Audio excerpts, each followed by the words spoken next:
stay-at-home mom ended really badly for me.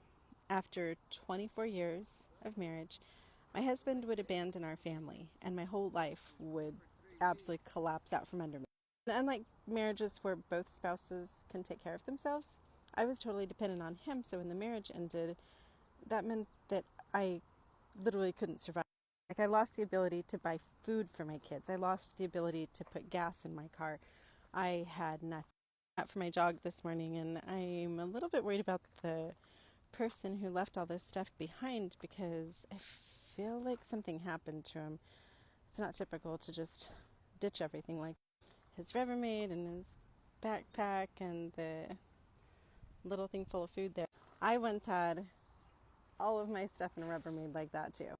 There was a time when, after my husband canceled the lease on our apartment and forced me and the kids out, while all the big stuff that I couldn't or didn't sell went into a storage unit, my whole entire life was a Rubbermaid box.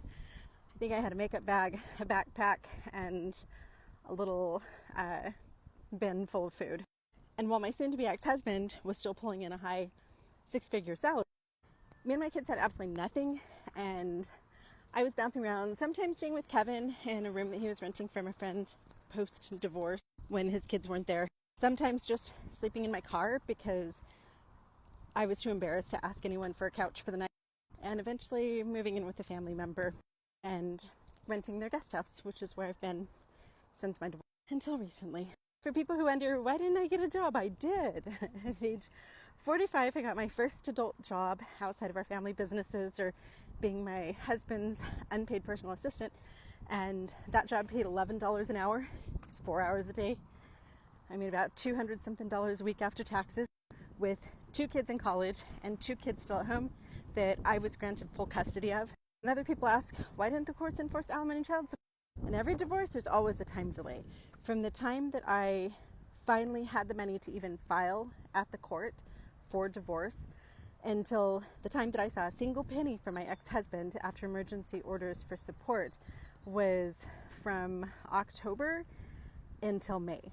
We had almost 10 months of $11 an hour, 4 hours a day being our primary income for the entire family. We had almost 10 months of Catholic food banks and friends doing GoFunds to pay for gas money and groceries. People ask me why I didn't get half of everything. Well, I did get half of everything. I got half of the Rubbermaid boxes full of camping gear and half of the bunk beds and tables. We didn't own a home, so we didn't have that asset to divide. Our cars were financed and they were upside down. We didn't even have any equity in the Mercedes that I was stuck with. So here we are 5.5 years post-divorce. He is happy and healthy and financially successful.